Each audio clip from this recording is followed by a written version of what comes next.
Ale o Velikonocách máme u nás v Čechách jedno společné.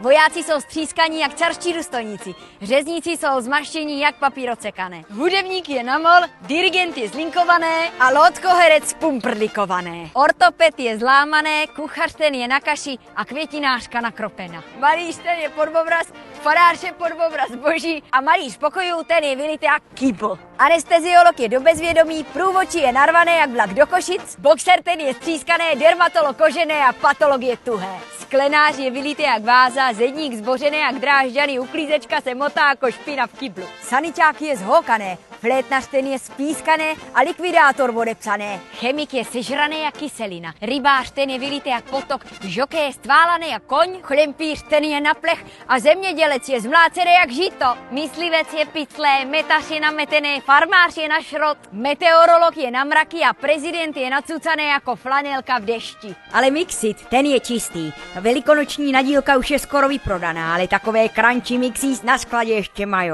Tak si utíkejte pro svůj mrskut. Mixit, mysli, než začneš chlastat.